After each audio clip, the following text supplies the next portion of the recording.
ശൂഷനെയും തങ്ങളുടെ വസ്തുവ കൊണ്ട് അവർ ശുശ്രൂഷ ചെയ്തു പോകുന്ന മറ്റു പല സ്ത്രീകളും ഉണ്ടായിരുന്നു. ഇവിടെ നാം യേശുവിനോടുകൂടെ സഞ്ചരിക്കുകയും യേശു ചെയ്ത അത്ഭുതങ്ങൾക്ക് സാക്ഷിയാവുകയും തങ്ങളുടെ വസ്തുവ കൊണ്ട് ദൈവത്തിൻ്റെ സുവിശേഷത്തിന് സാക്ഷികളായി തീരുകയും ചെയ്ത ചില സ്ത്രീകളെ പറ്റിയാണ് നാം വായിച്ചത്. ഇതിനെ ഞാൻ 3 ഭാഗമായി ജസ്റ്റ് തിരിക്കുവാൻ ആഗ്രഹിക്കുന്നു. ഒന്നാമതായി, യേശുവിനോടുകൂടെ സഞ്ചരിച്ച സ്ത്രീകൾ.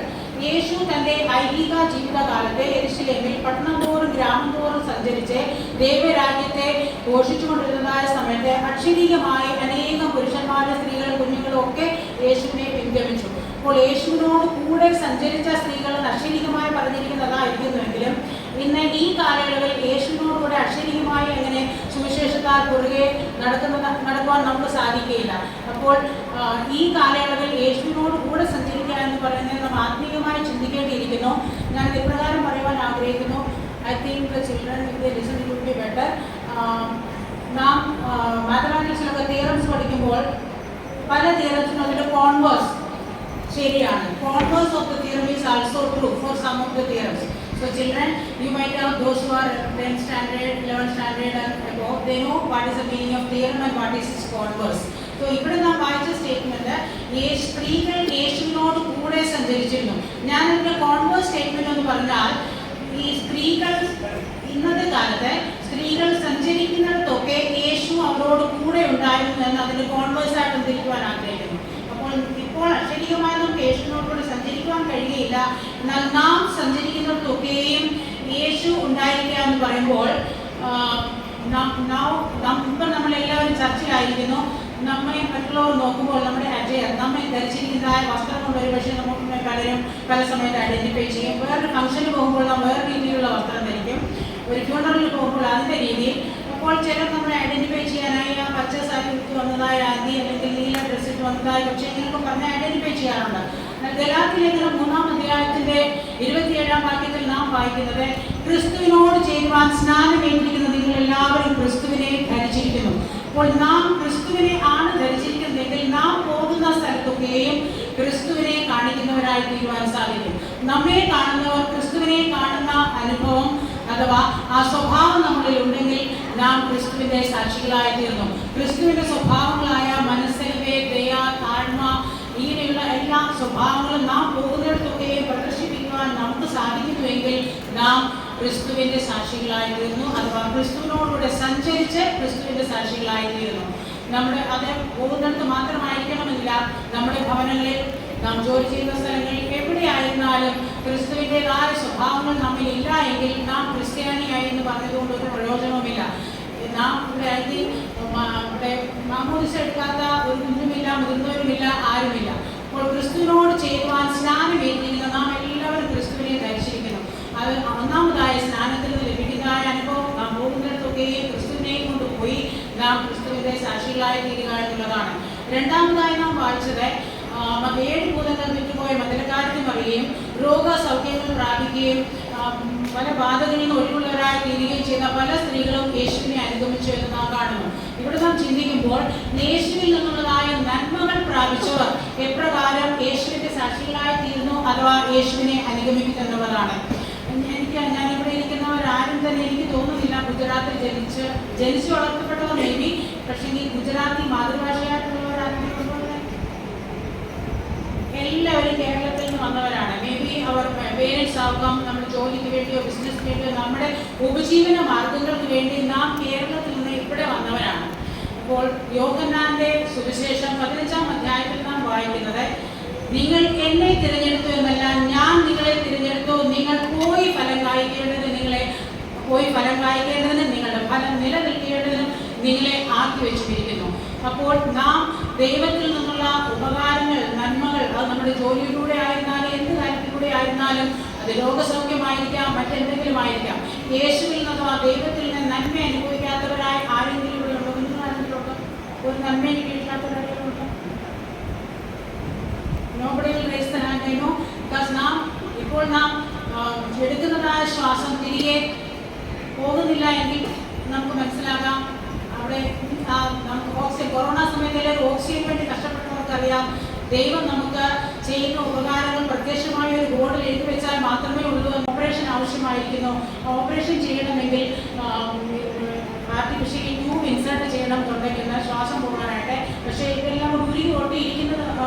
കൊണ്ട് അങ്ങനെ ജൂബ് ഇടാൻ കഴിയുന്നില്ല. ഡോക്ടർമാർ ഒത്തിരി ശ്രമിച്ചു, പരാജയപ്പെട്ടു. അവർ പിന്നെ വെല്ലൂർ CMCയിലേക്ക് മാറ്റി. വെല്ലൂർ CMCയിലേക്ക് മാറ്റിയപ്പോൾ അവിടുത്തെ ഡോക്ടർമാരും ആദ്യമൊന്നും ഒത്തിരി ഒരു പോസിറ്റീവ് സൈൻ നൽകിയില്ല. പിതാവ് മകൾ മരിച്ചു പോകുന്നതിൽ അങ്ങനെ കരഞ്ഞു. മാതാവ് അപ്പോൾ അവിടുത്തെ ചാപ്പൽ കണ്ടു, ഓടി ആ ചാപ്പലിലേക്ക് പോയി അവിടെ ചെന്ന് ഇപ്രകാരം പ്രാർത്ഥിച്ചു, കർത്താവേ, നീ എൻ്റെ മകളെ എനിക്ക് തിരിച്ചു തരുമെങ്കിൽ ഇങ്ങനെയുള്ള കഷ്ടപ്പെടുന്ന ആളുകളുടെ ഇടയിൽ അവർക്ക് വേണ്ടി ഒരു ഡോക്ടറാക്കി ഞാൻ അവളെ മാറ്റാമെന്ന് ഇങ്ങനെ പ്രതിഷ്ഠിച്ചു. അത്ഭുതമെന്ന് പറയട്ടെ, കർത്താവ് പ്രാർത്ഥന കേട്ടു. ഡോക്ടർമാർ ട്യൂബ് ഇൻസേർട്ട് ചെയ്യുന്നതിലും ഓപ്പറേഷൻ ചെയ്യുന്നതിലും സക്സീഡ് ആകുമെന്നുള്ള ഒരു പോസിറ്റീവ് സൈൻ കൊടുത്തു. അങ്ങനെ വളരെ മണിക്കൂറുകൾ നീണ്ടു നിന്ന ഓപ്പറേഷന് ശേഷം around 54 plastic surgeries were there. 54 plastic സർജറികളൊക്കെ മുഖത്ത് ചെയ്ത് മറ്റു ഓപ്പറേഷനൊക്കെ ചെയ്തതിൻ്റെ ഫലമായി ഒരു കുറേശ്ശായി റിക്കവർ ആയിക്കൊണ്ടിരുന്നു.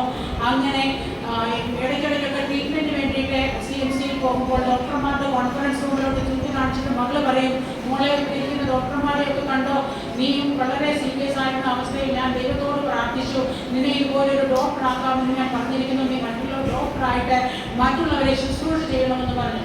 അപ്പോൾ മകൾ, അവൾക്ക് അത്രത്തോളം മനസ്സിലാക്കാനുള്ള പ്രായമില്ല എങ്കിലും ഇതിലേക്കാട്ടിലും സീരിയസ് ആയിട്ടുള്ള കാര്യം എന്ന് പറഞ്ഞാൽ അവൾ വീട്ടിൽ വന്നതിന് ശേഷം അവളുടെ ബന്ധത്തിലുള്ള കുഞ്ഞുങ്ങളും മറ്റുള്ളവരുമൊക്കെ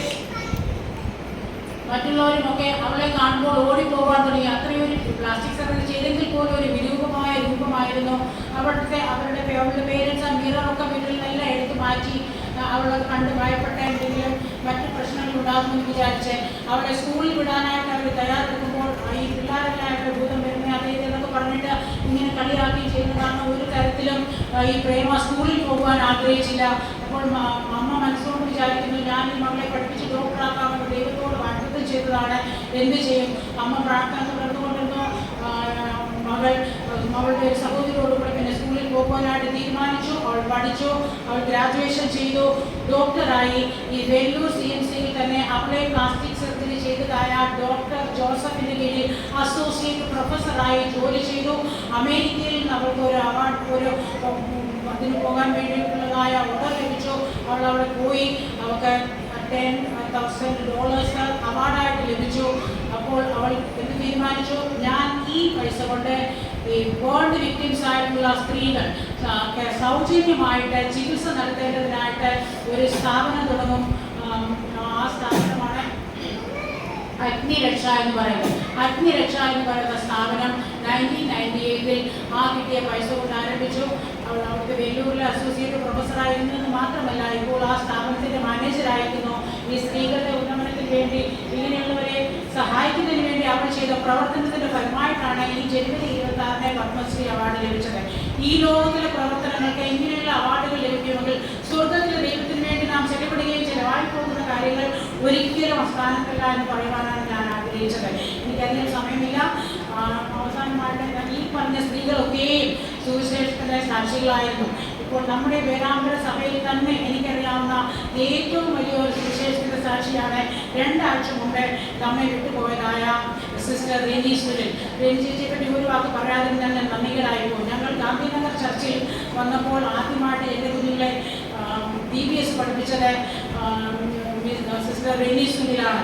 അതുപോലെ തന്നെ അവരുടെ പല ഇതുപോലുള്ള സേവികാസത്തിൻ്റെ പല മീറ്റിങ്ങുകൾക്കും വന്ന് തിരുവനന്തപുരത്തിൽ ഞങ്ങളോട് സംസാരിച്ചു, തൻ്റെ അനുഭവത്തിൽ നിന്ന് സംസാരിച്ചു. തൻ്റെ രോഗങ്ങളെയും കഷ്ടപ്പാടുകളെയും പ്രയാസങ്ങളെയും മധ്യത്തിൽ പതരാതെ കുഞ്ഞുങ്ങളുടെ ഇടയിലും മുതിർന്നവരുടെ ഇടയിലും സ്ത്രീകളുടെ ഇടയിലും എല്ലാം ഇത്രയും ശുശ്രൂഷ ചെയ്ത ആ മാന്യ ചേച്ചിയോട് ഞാൻ ദൈവത്തെ അധികമായി ശ്രദ്ധിക്കുന്നു.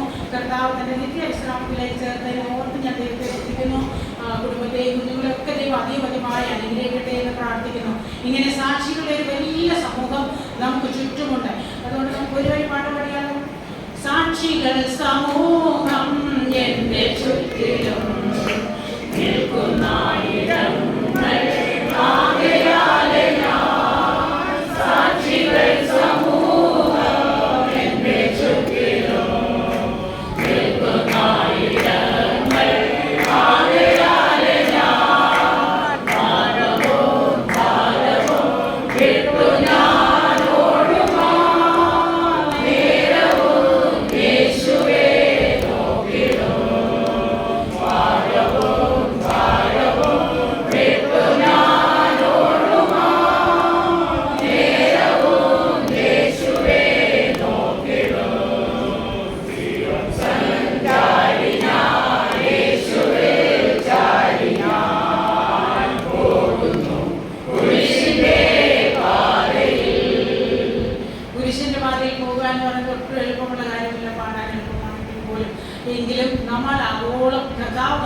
മാതൃകയെ പിന്തുടരുവാൻ അനേക സാക്ഷികൾ നമുക്ക് ചുറ്റുമുണ്ട്.